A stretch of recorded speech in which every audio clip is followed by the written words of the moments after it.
Nós falamos na semana passada sobre o discípulo e a fé, né? E aí a gente teve toda aquelas perguntas e foi muito legal. Quero até te encorajar, você que pode, assista a aula novamente, né? Os links sempre são disponibilizados. Quando você entrar lá no perfil do YouTube da igreja, também estará lá, tá bom? E hoje nós vamos falar uma coisa, o tema da nossa aula hoje, e ele é bem interessante porque a gente precisa entender algumas coisas. Eu estou empolgado, gente, com o meu microfone hoje, então vocês que lute, né? Porque eu tô com o meu microfone aqui agora, que a minha esposa me deu, então eu tô achando sensacional isso aqui. É... Nós sempre temos uma ideia do que é um discípulo, correto? Você, quando fala de ser um discípulo, você tem uma ideia já formada na sua cabeça. Só que, muitas das vezes, a maior confusão causada é que nós temos a nossa visão de como um discípulo deve ser, e nós esquecemos que Cristo Jesus deixou um padrão de como um discípulo deve ser. Então, a nossa maior dificuldade no decorrer da nossa jornada é não pender mais para o lado daquilo que a gente acha que é ser um discípulo de Jesus e esquecer daquilo que Jesus deixou na palavra dele como passos, né? Como fundamentos para ser um discípulo. E eu quero que você comece entendendo que tudo aquilo que a gente vai aprender sempre está fundamentado na palavra. Então, a Elisângela, ela é uma discípula de Cristo, beleza, mas a partir de qual ótica?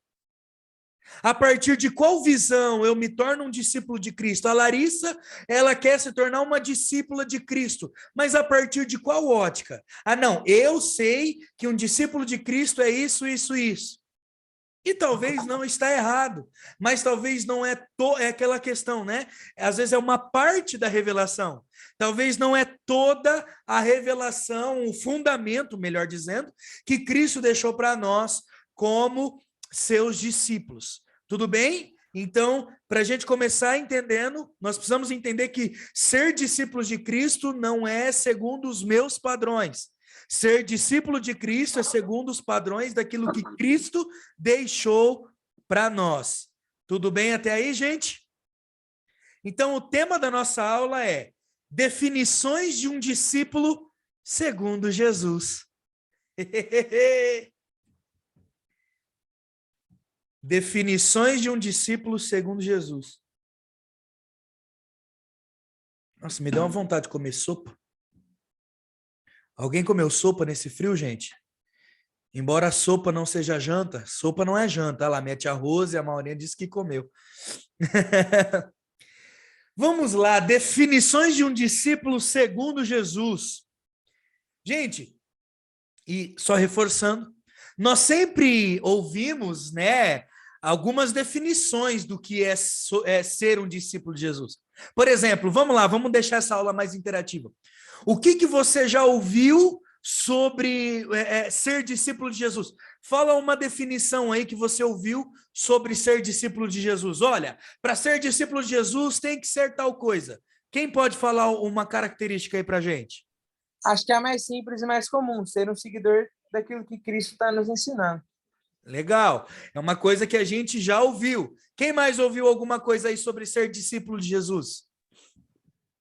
Ser igual a ele. Legal. Quem mais? Alguém mais? Ser simples. Opa, alguém ligou junto? Pode falar. Ser simples e ter um coração generoso, um coração bom. Legal. Quem mais? Matar o velho homem. Vamos deixar. Falou, deixa o Vitor falar primeiro, aí o seu Roberto e depois a Maura. Tem muita gente que, pelo menos eu ouvi muito falar sobre pregar, né? Pregar. Certo. Seu Roberto. Eu acho que é matar o velho homem. Legal. Maurinha? Obediência. Obediência. Legal. Todos, olha lá, eu não vi quem que digitou, mas digitou servir. Não sei se foi o Rick, se foi o Amônio, se foi a Minimone. Mas tudo isso faz parte, sim. Tudo isso são definições que nós aprendemos segundo as pessoas, segundo os pregadores, segundo os professores, e elas não são definições errôneas, não estão erradas. Mas a gente vai aprender hoje o que Jesus deixou para a gente e classificou como: se você fizer isso, será meu discípulo. Vamos ver o que Jesus diz? Abra comigo em Mateus capítulo 10, versículo 24 e 25.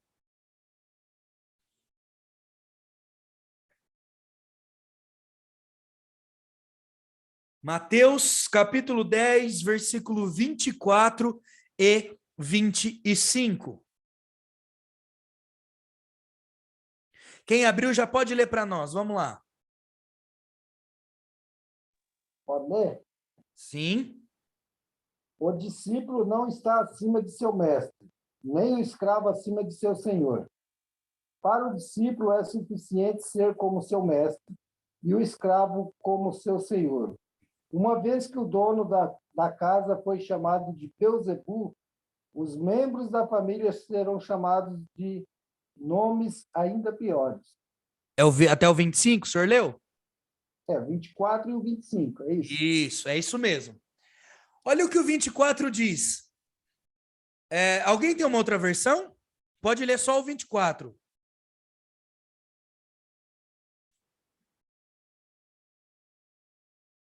Ninguém?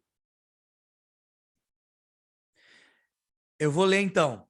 Não é um discípulo... perdão, gente, eu estava lendo o resuminho. Enquanto isso, alguém pode ler aí para mim, por favor? Mateus 10, 24.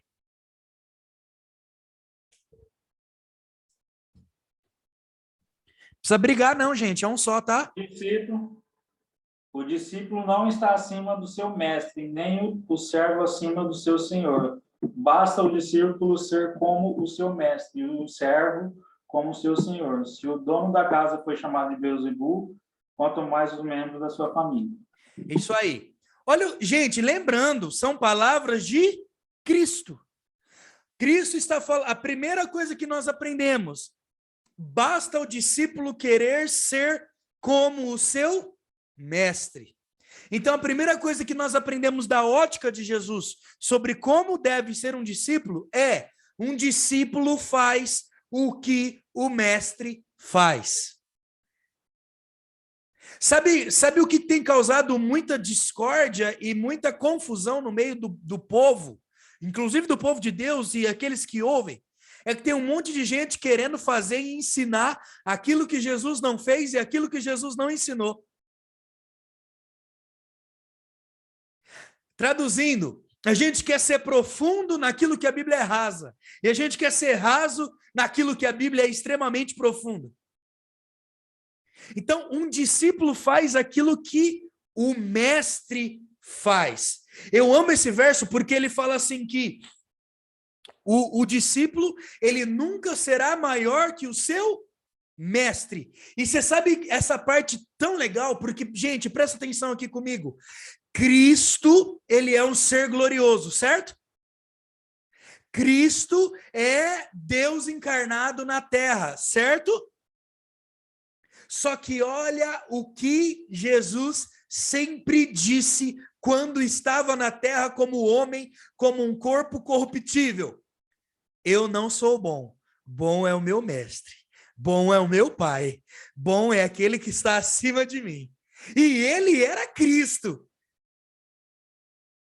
Ele poderia falar, eu sou o cara. Ele poderia falar, eu sou o maioral. Mas ele olhava, todas as vezes que alguém falava para ele assim, tu és bom, ele falava, não sou, bom é o meu pai. Porque ele sabia que a condição que ele estava, humana, vocês estão entendendo agora? Nós precisamos entender que você fará coisas talvez muito maiores que Jesus fez. E ele deixou isso muito claro. Mas você nunca será maior que Jesus. Você talvez fará coisas muito maiores que o seu discipulador, que a sua discipuladora, que o seu pastor, que a sua pastora. Mas... Pode falar, Emily.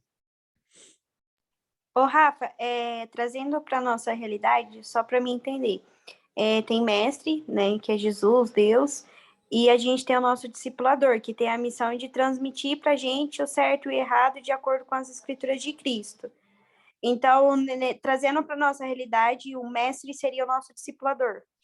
Sim e não, né? São esferas diferentes, mas faz parte, né? Nós somos antes discípulos de Cristo. Depois, nós caminhamos com alguém que imita Cristo. E se esse alguém imita Cristo, não tem problema ele dizer aquilo que Paulo disse. Vocês querem olhar para alguém? Pode olhar para mim, porque eu imito Cristo. Então, sim, nós podemos olhar para alguém que caminha conosco e sim, copiá-lo, ter essa pessoa como um exemplo a ser vivido, isso é normal, mas aqui, primariamente, eu estou falando de Cristo Jesus. Nós fazemos o que Cristo Jesus nos manda fazer. Nós fazemos o que Cristo Jesus nos ensina a fazer. O modo de Cristo Jesus como mestre aqui na terra, nós precisamos olhar como um exemplo a ser vivido. Então, peraí, eu tenho um modelo. Eu tenho Cristo Jesus que veio para a terra e morreu como homem, sim, mas que viveu 33 anos e meio aqui na terra. E o que Cristo fez nesses 33 anos? Eu vou olhar para aquilo que ele fez e vou fazer exatamente aquilo que ele fez. Isso que é uma coisa muito interessante, gente. Não precisa fazer nada diferente daquilo que Jesus fez. Faz como ele fez que vai dar certo. Vocês estão entendendo? E eu acho essa parte sensacional de que ele diz que o discípulo ele nunca é maior que o mestre. Sabe, eu acho sensacional porque Jesus disse isso. Jesus disse isso. Jesus estava na terra e todas as vezes que os caras falavam, você é bom, ele falava, bom é o meu Pai. Isso é sensacional. Tudo bem até aí, gente? Vamos lá? Segunda coisa muito importante, não. Não é só Jesus o seu mestre. Você tem pastores, você tem discipuladores, você tem pessoas que caminham contigo na jornada. Quando você casar, o seu marido será um dos seus discipuladores. É uma visão muito... E eu entendo que é uma pergunta, tá, filha? Não tô... Mas eu quero usar essa pergunta para te explicar, porque é uma visão muito simplista.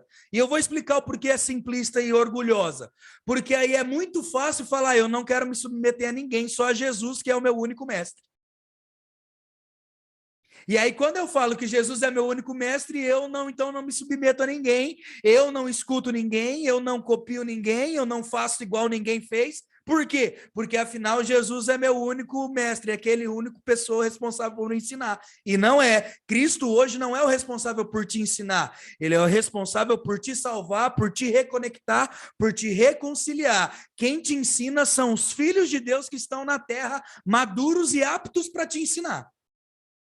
Então, mestre não é só Cristo Jesus. É óbvio, nós não pulamos a ordem. Antes de ser discípulo de alguém, né, você precisa entender que é discípulo de Cristo.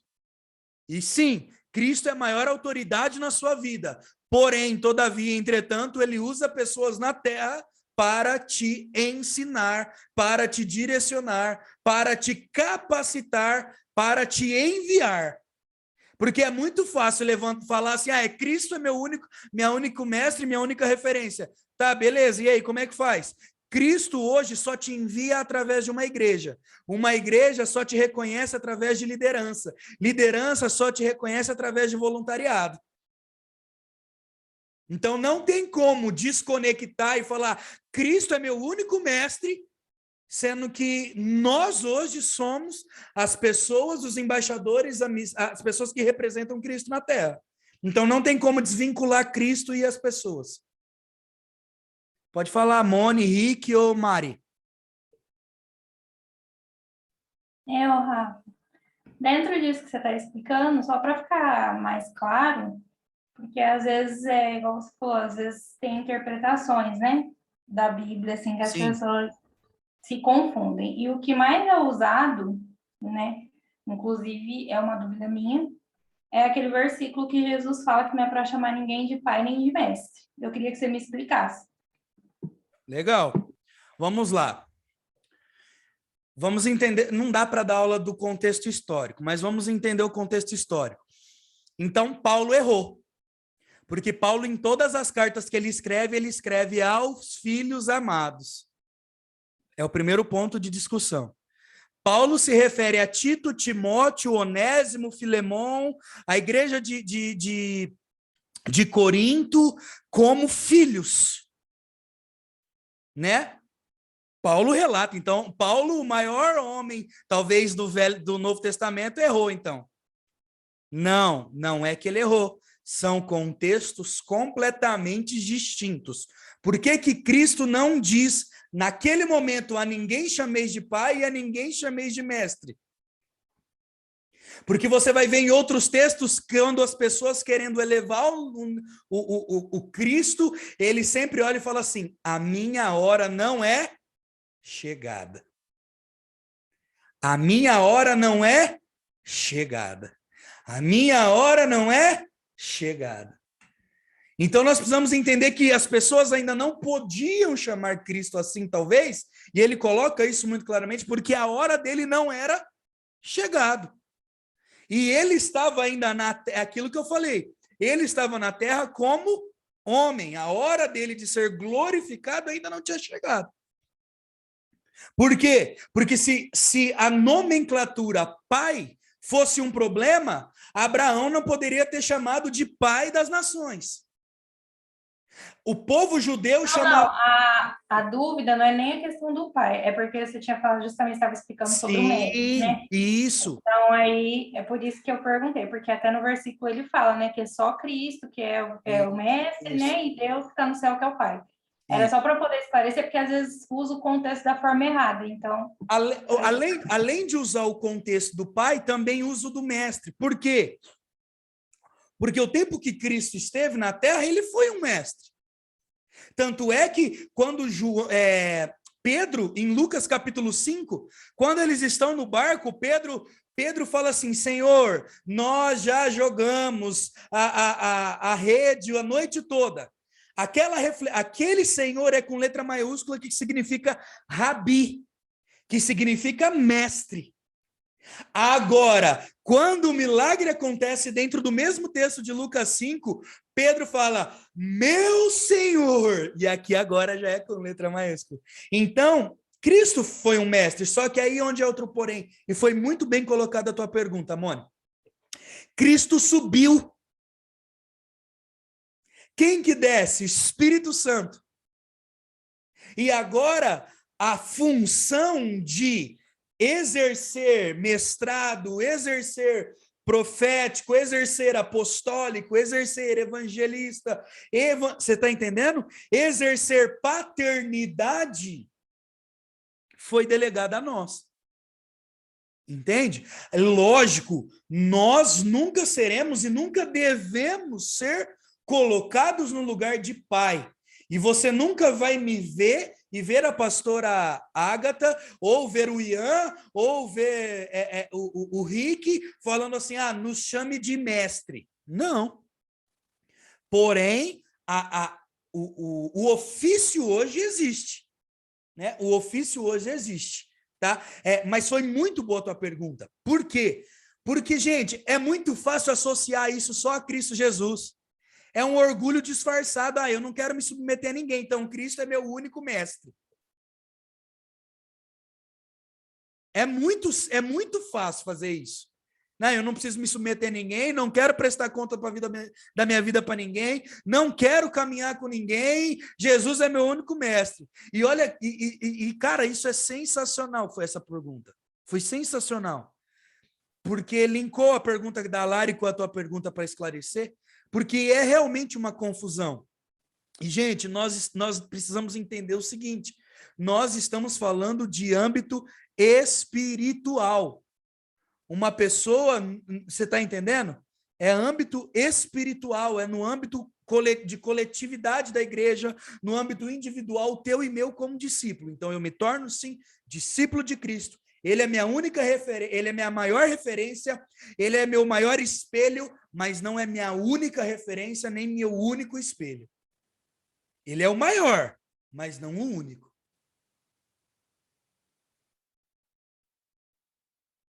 Vamos lá, Jana. Ô, Rafa, só uma dúvida assim para complementar, é quase igual parecida da Moni. Então, não é ou não é errado, tipo assim, eu chamar você e a pastora Agatha de pais, tipo, meu pai e minha mãe? Ou tem que ser pastores? Não, na verdade, ninguém me chama nem de pastor. Né? Embora existam momentos importantes para me chamar de pastor. Mas não é errado, não é pecado e não é, como que eu posso dizer? Não isso vai de cada pessoa. Vai de cada pessoa, da forma como ela enxerga. Uma coisa, nós nunca vamos deixar de ser paternidade espiritual de vocês querendo ou não. Agora, nos chamar de pai é uma escolha exclusiva de cada um. Não está errado quem chama e não está errado quem não chama. Uma coisa, de fato, é inevitável. Enquanto vocês estiverem sobre o nosso pastoreio, vocês serão, sim, nossos filhos espirituais. Isso é óbvio e bíblico. Tudo bem? Então, vamos lá. Tá tranquilo até aí, gente?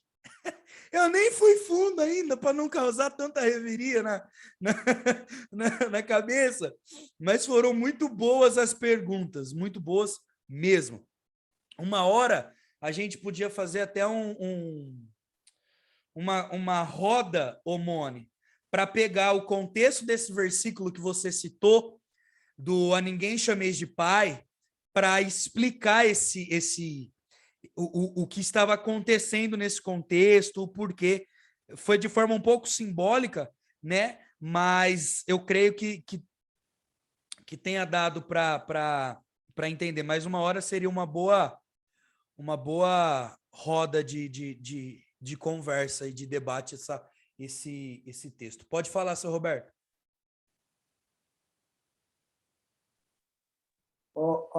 Isso aí pode se referir ao fato de Jesus falar que quando foi procurar ele, a mãe, os irmãos, sobre aquele fato também?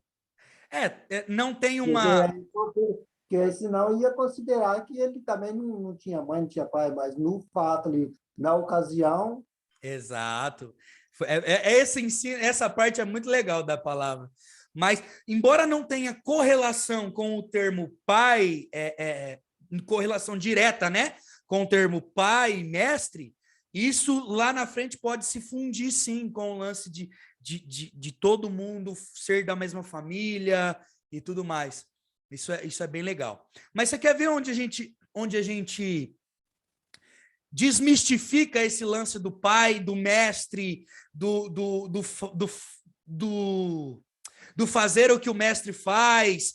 Isso é só Cristo, isso é as pessoas. Você quer ver que legal? A Bíblia sempre disse que o maior deveria servir o menor. Então, como que a gente desmistifica isso? Entendendo que o apóstolo, ele só é apóstolo se ele de fato servir os outros. Que o discipulador, ele só é um discípulo segundo Cristo se ele servir os outros. Então, talvez o teu maior exemplo de vida cristã depois de Cristo deveria ser a pessoa que mais te serve, ou que mais serve as outras pessoas. Entende? É que nós temos dificuldade com muitas das vezes com liderança, velho. Tudo bem até aí? Vamos lá. Segundo ponto. O discípulo faz... Agora, se no primeiro deu BO, agora o segundo vai ficar mais legal ainda. O discípulo faz o que o mestre manda.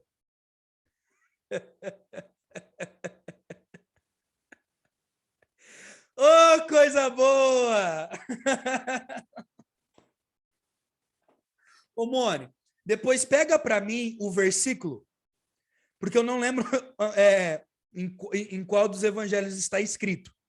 Manda para mim, pode ser no privado, pode ser aqui na conversa, só para eu lembrar qual é o contexto que ele está escrito, para talvez a gente falar isso um pouquinho mais para frente. João 8, 31 e 32, gente, quem abriu, lê para nós. Lembrando que nós só vamos passear nos evangelhos, porque são as palavras de Cristo, tá? Pode ler? Pode, João 8, 31 e 32. Jesus disse aos judeus que creram nele: vocês são verdadeiramente meus discípulos. Se permanecerem fiéis a meus ensinamentos, então conhecerão a verdade e a verdade vos libertará. Vamos lá! Quero trazer agora 2 âmbitos para vocês. É óbvio que quando se trata de falar e fazer o que o mestre manda, aqui sim, nesse contexto, é único e exclusivamente o Senhor Jesus. Tá bom, gente? Porque discípulo nenhum é escravo de discipulador, né? Discípulo nenhum é refém de discipulador, de forma nenhuma. Quando aqui Jesus está falando, vocês são verdadeiramente meus discípulos quando fizerem aquilo que está nos meus ensinamentos, é de fato Cristo Jesus. Não é o teu discipulador, a tua discipuladora, o teu líder e a tua líder. Tá? Embora isso talvez envolva obediência, mas o assunto a ser tratado aqui não é esse. Tudo bem? Tá ficando claro para vocês? Vamos lá. Vamos, Mateus 23, Mateus 23. Porque aí depois ele chega no 24, ele já desdobra o assunto. Legal, legal. Vamos, talvez hoje ou numa próxima, a gente pegar esse texto para a gente conversar, porque é bem legal. Olha que interessante. Você pode repetir os 2 primeiros pontos, por favor? Posso. O primeiro é, um discípulo faz o que o mestre faz, e esses tópicos é relacionado àquilo que Cristo, como nosso mestre, faz, tá bom? E o segundo, o discípulo faz o que o mestre manda, também no sentido daquilo que Cristo nos deixou como ordenança, tá bom?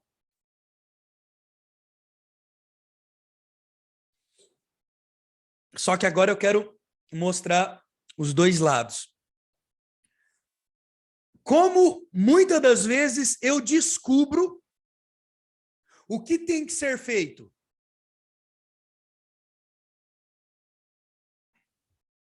Vamos lá. Geralmente é através da orientação do discipulador, né? Você, vamos supor, você ouviu algo de Deus e você precisa de um discernimento. Então, você passa para o seu discipulador e o seu discipulador talvez passe o entendimento, né? Então, assim, porque a gente talvez não consegue discernir aquilo que o Deus está falando com a gente no momento, né? Então, seja através do discipulador, na minha visão. Legal.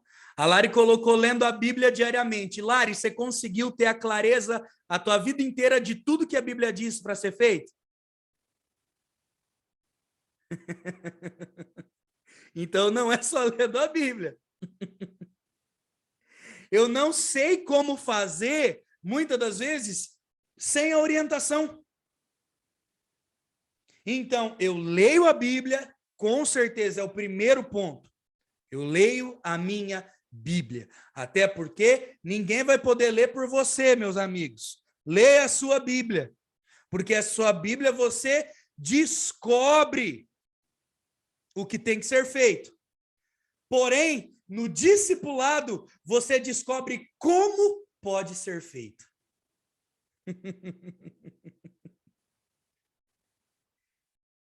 Na Bíblia, eu descubro o que tem que ser feito.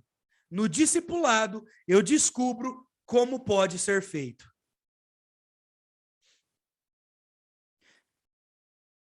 Posso pegar... Gente, não vá para YouTube.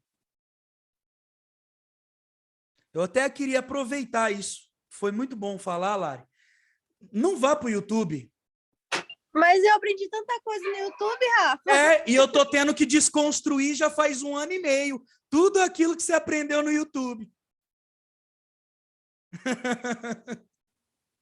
Tô tendo que Você tem muitas coisas hoje que ainda não rompeu na igreja de verdade, porque foi no YouTube.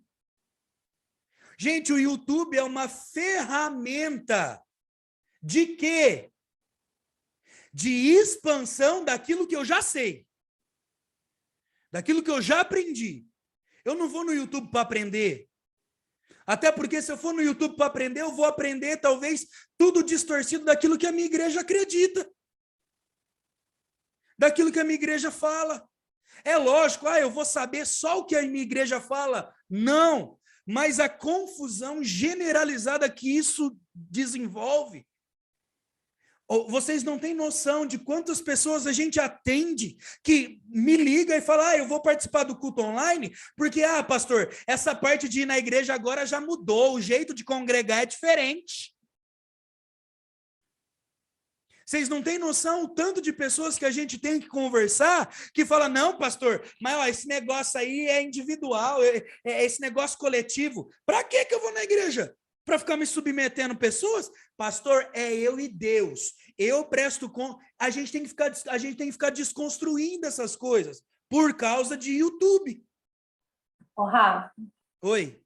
Eu sigo uma moça no Instagram que é bem famosa, assim, em questão de moda, essas coisas, sabe? Faz muitos anos que eu sigo ela.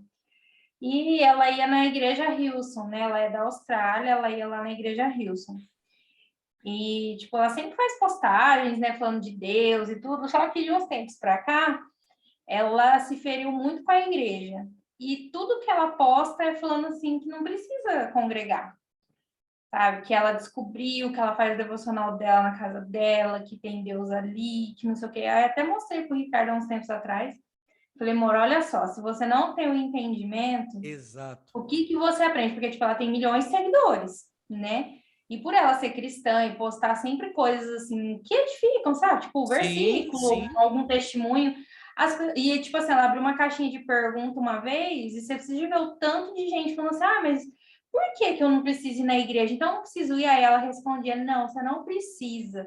Se você tem Deus, se você lê a Bíblia todos os dias, se você faz seu devocional. Então, tipo, e eu assistindo aquilo, eu falei, olha só, se eu não tenho uma cabeça já, né, com entendimento, com fundamento do que realmente é a igreja, vai por aquilo ali. Então, quantas pessoas, né, que é influenciada, igual você está falando, se você segue pessoas e você não tem fundamento, é muito perigoso.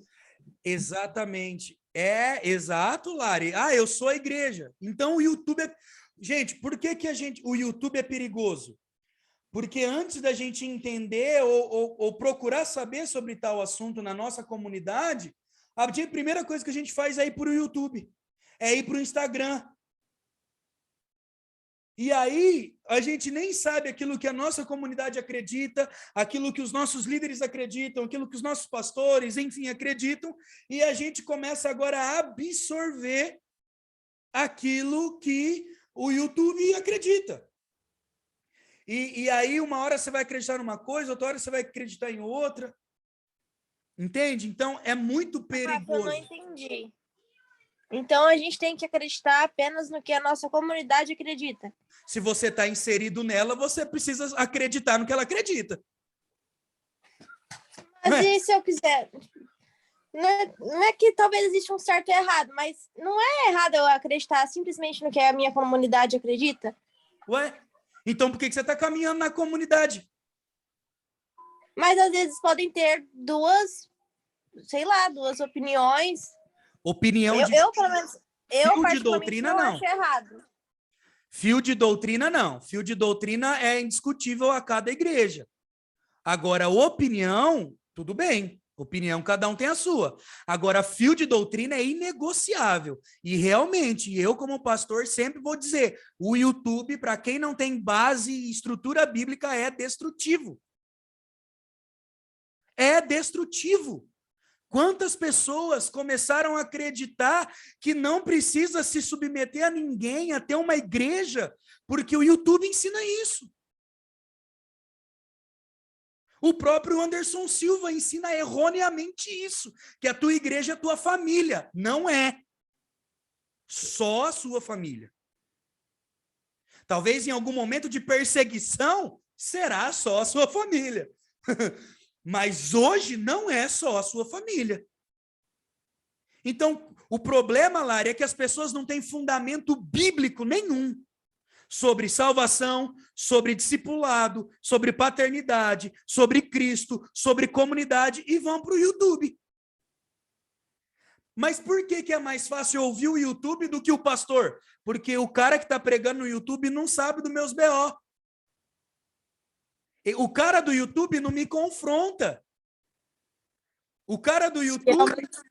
Oi, Lari. Oi, Emily. É porque você vai ouvir aquilo que você quer, né? Você digita lá o que você quer ouvir e você vai ouvir o que você quiser ouvir. Porque no YouTube você digita uma palavra-chave e puxa tudo que você quer ali, entendeu? Igual o Não, Google. mas eu tava dizendo de conhecimento, entendeu? Não de, tipo, é pecado tal coisa. Tipo, não tô falando disso, tô falando de ter conhecimento, tipo, sobre certo assunto, entendeu? Minha comunidade fala um assunto e eu busco saber outro assunto. Mas sobre conhecimento mesmo, não de, tipo, o que é certo ou errado. Não, conhecimentos gerais, o assunto não é conhecimentos gerais. O assunto é conhecimento bíblico. E eu acredito que o nosso diretor de escola bíblica também acredita que hoje a nossa igreja tem uma base sólida para todos os fundamentos de base cristã da vida daquele que deseja conhecer a Cristo.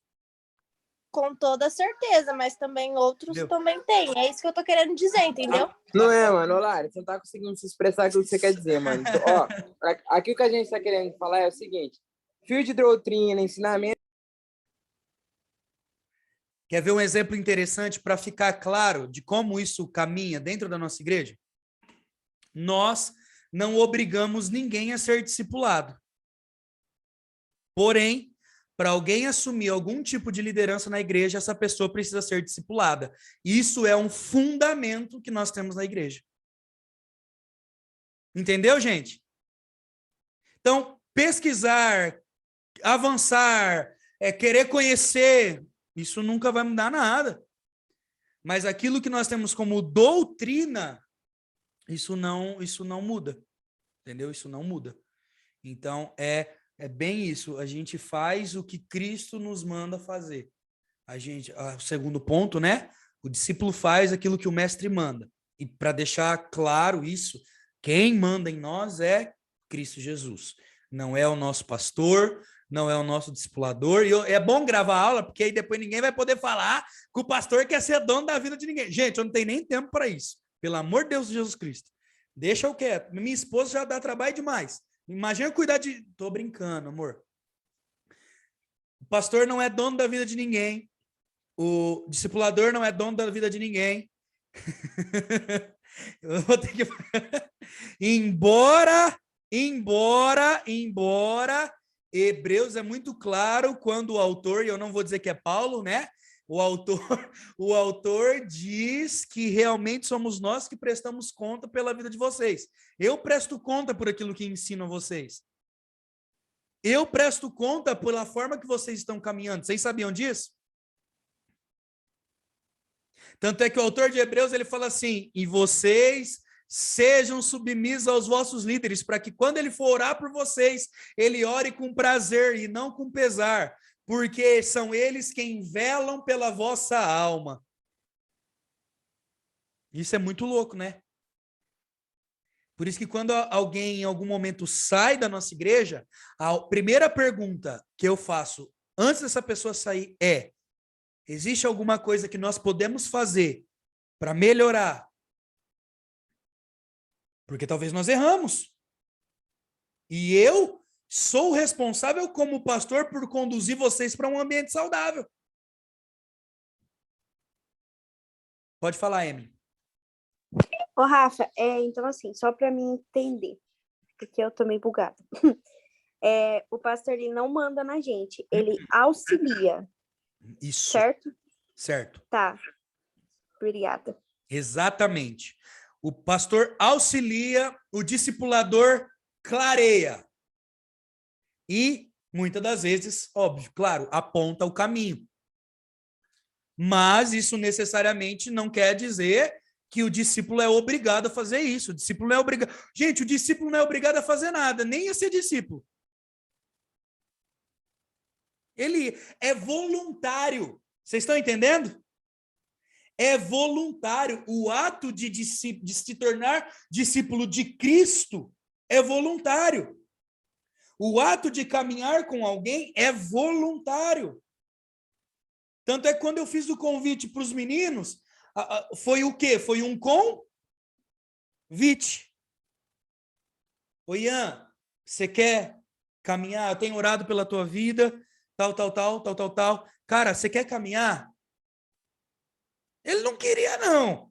Mas como ele viu que não tinha outra maneira... Não tá bem contado, não. Eu vou refutar isso aí, hein? Argumentos válidos aqui. É um convite, ninguém é obrigado a nada. Qual era o convite de Jesus, gente? Siga-me. Só que a gente precisa entender uma coisa. O convite de Jesus para segui-lo implicou em tudo na vida de quem decidiu seguir ele. Por quê? Porque ser discípulo de Cristo não custa uma coisa, custa tudo. Gente, ser discípulo de Cristo custa tudo. Inclusive, se submeter a pessoas. Quer ver isso? Lucas 8. Vocês lembram do milagre de Lucas 8? Gente, eu estou dando tanta base bíblica que se vocês não acham que tem base bíblica, eu não sei mais como clarear isso. Jesus era o cara, correto? Vocês lembram do leproso que entra na cidade e vai até Jesus para ser curado? Eu acho que The Chosen tem essa cena, né? Do leproso indo até Jesus. Jesus cura o cara e qual é a outra coisa que Jesus fala para o cara? Volte lá no sacerdote para que ele aprove a sua cura. Brabo. Jesus era o cara. E ele ainda assim, depois de curar, manda o cara procurar o sacerdote. Pode falar, Maurinha. Vai, volta só um pouquinho lá atrás para eu anotar aqui que eu perdi. O discipulado faz o que o mestre manda. Na Discípulo. Bíblia, o discípulo, perdão. Na Bíblia, eu...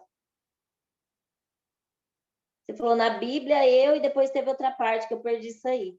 Ixi. Se não lembrar, eu pego depois, então. Tem que assistir. Não, o verso que eu dei foi Mateus 10, 24, 25. Né? Onde ele fala que o discípulo ele é servo do mestre. E aqui falando, sim, sobre Cristo Jesus. Não vamos entrar nesses outros méritos, né? Mas nós fazemos o que Cristo Jesus nos manda. E é tão legal porque João 8, Jesus está falando, vocês só se tornarão meus discípulos quando vocês fizerem o que eu mando. Não tem como ser discípulo de Jesus sem fazer o que ele mandou a gente fazer. Só que, qual é a parte mais legal? Está contido, está escrito nas Escrituras. Primeiro ponto. Só que qual que é o desdobramento disso? Muitas das vezes nós não temos a clareza correta de como fazer isso. Por isso que é preciso pessoas experimentadas que vão nos guiar e vão nos ajudar nesse lugar de trilhar o caminho, de fazer as coisas, de tomar as decisões. E, gente, eu só falo isso para vocês porque minha esposa está de prova. Se eu estiver mentindo, ela pode abrir o microfone e falar agora. Decisão que eu poderia tomar sozinho para a igreja. Eu pergunto para o meu discipulador, para o meu pastor e muitas das vezes para o presbitério. Eles estão aqui, eles não me deixam mentir. Estou errado? Decisões que eu poderia tomar sozinho. Que eu poderia falar, eu sou o pastor, então eu vou tomar a decisão sozinho. Eu não faço isso. Por isso que eu tenho pessoas experimentadas. Eu tenho pastor, eu tenho discipulador. E eu sempre tomo a decisão depois. E, gente, para deixar muito claro, não significa que talvez você vai fazer tudo, mas é importante ter opinião. O Salomão, ele diz que na multidão de conselhos existe sabedoria. Então, nós nunca vamos perder por fazer aquilo que Jesus nos manda fazer. Tudo bem? Vamos lá? Nossa, gente, já é essa hora? Eu vou parar aqui e na próxima aula, como eu estou adiantado uma aula, vai dar o tempo de eu corrigir. Ela, não sei se o Ian percebeu, mas eu estava adiantado uma aula, então eu vou aproveitar a aula da semana que vem para continuar essa aula, né? Deixa eu só dar um stop aqui, mas não saiam da aula, tá? É isso, pessoal. Assista novamente a aula, não perca, na semana que vem a gente continua com esse tema.